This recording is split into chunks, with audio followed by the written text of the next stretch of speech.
Quando o povo de Deus confiou em deuses falsos, um homem ousou ficar contra essa norma.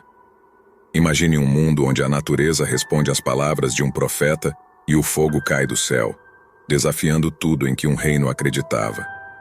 Junte-se a nós enquanto revelamos a notável história de Elias, o homem que confrontou reis e chamou o fogo para provar que há apenas um Deus verdadeiro. Elias, cujo nome significa "Meu Deus é Yahvé", foi um dos profetas mais icônicos da Bíblia. Ele viveu no reino do norte de Israel durante um período de grande apostasia, quando o povo se afastou de Deus e passou a adorar o falso deus Baal. Israel havia visto uma série de reis ímpios, mas o tempo de Elias foi marcado pelo reinado do rei Acabe e sua notória esposa, a rainha Jezabel. Na antiga cidade de Samaria, antes de Acabe se tornar rei, a família de Onri era muito importante. O pai de Acabe, Onri, foi um rei influente em Israel, mas ele fez o mal aos olhos do Senhor, e pecou mais do que todos os que o antecederam. Ele seguiu completamente os caminhos de Jeroboão, filho de Nebate, cometendo o mesmo pecado que Jeroboão havia levado Israel a cometer, o que provocou a ira do Senhor, o Deus de Israel, por causa de seus ídolos inúteis. Onri foi um rei do reino do norte de Israel, e seu reinado foi marcado por conquistas políticas e militares significativas, mas também pela apostasia religiosa. Seu reinado marcou um período de relações internacionais importantes, com alianças com nações vizinhas, particularmente com os fenícios. Essa aliança foi consolidada pelo casamento de seu filho Acabe com Jezabel, uma princesa fenícia. Apesar de seus sucessos políticos, o reinado de Onri foi marcado pela idolatria e infidelidade ao Deus de Israel. Os assírios, uma das superpotências da época, chamavam Israel de a casa de Onri, indicando seu impacto duradouro. No entanto, seu filho Acabe se tornaria um dos reis mais infames de Israel, especialmente devido à influência de sua esposa Jezabel. Acabe foi o 7º rei de Israel, governando por 20 anos. Seus pecados contra Deus superaram os de todos os reis que o precederam. Ele era um líder capaz na guerra, mas assim como seu pai, não reconhecia o Deus de Israel, desobedecendo às suas leis. Além disso, ele se casou com Jezabel, filha do rei Sidônio, que era uma adoradora de ídolos. Os sidônios, também conhecidos como fenícios, eram hábeis navegadores que viviam junto ao mar Mediterrâneo, em cidades como Tiro e Sidom. Acabe, ameaçado pela Síria vizinha e pelo poder crescente de Uzarias, queria fazer uma aliança com os fenícios. Então ele fez um acordo com o rei fenício e se casou com sua filha Jezabel. Isso trouxe Jezabel para a capital de Israel, Samaria, e causou um grande alvoroço. O rei fenício era tanto um governante quanto o principal sacerdote de sua religião. O nome desse rei, Etbal, mostra seu papel religioso. Jezabel estava profundamente envolvida na religião de sua terra natal, adorando deuses como Baal e Astarote. Baal era visto como o deus da terra, controlando o clima e o crescimento das colheitas e dos animais, enquanto Astarote era uma figura semelhante à mãe natureza, responsável pela fertilidade. Seu culto incluía estátuas desses deuses, e alguns dos rituais eram selvagens e intensos, envolvendo até mesmo automutilação ou sacrifício de crianças em tempos difíceis. Jezabel era apaixonada por suas crenças, e com um marido que não a contradizia, ela trouxe sua religião para Samaria de maneira significativa. Ela construiu lugares especiais para seus deuses ao lado do palácio real, e trouxe muitos de seus líderes religiosos de Fenícia, incluindo 450 profetas de Baal e 400 profetas de Astarote.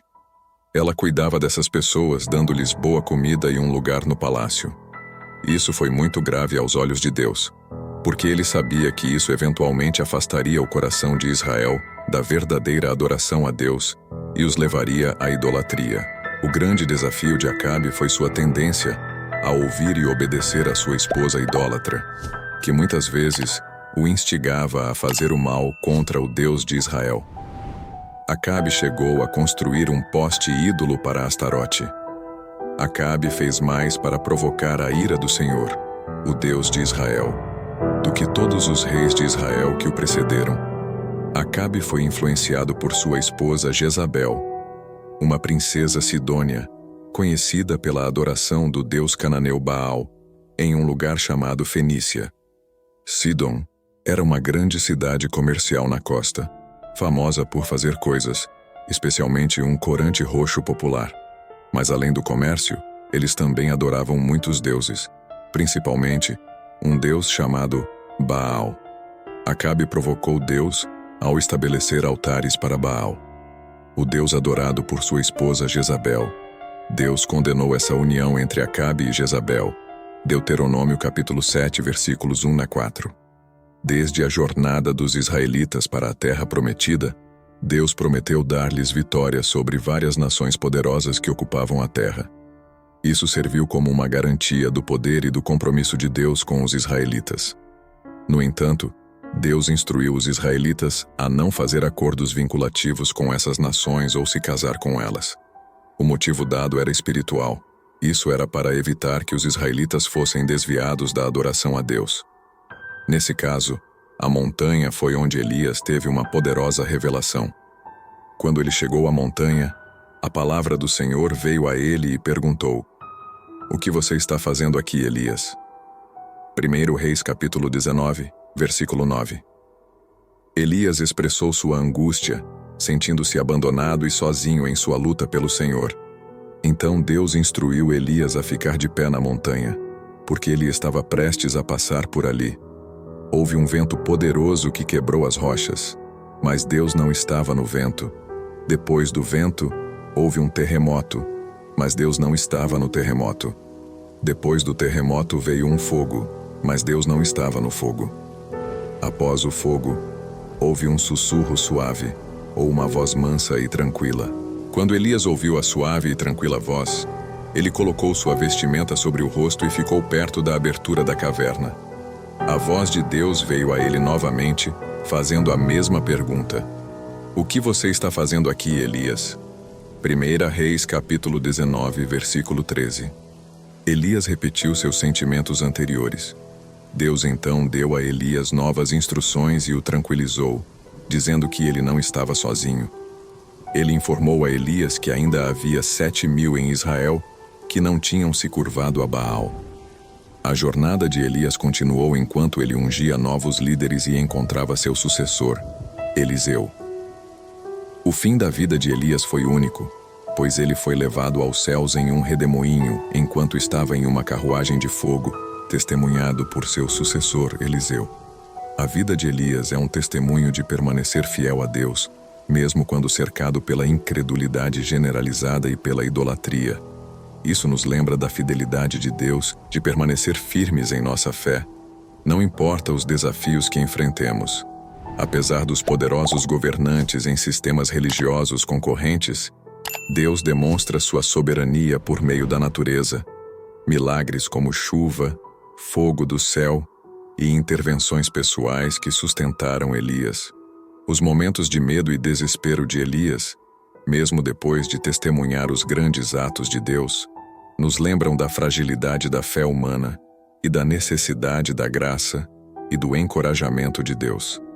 Refletir sobre seu encontro no Monte Horeb nos ensina que, embora Deus possa e faça agir dramaticamente, muitas vezes o encontramos nos momentos de silêncio, falando suavemente ao nosso coração.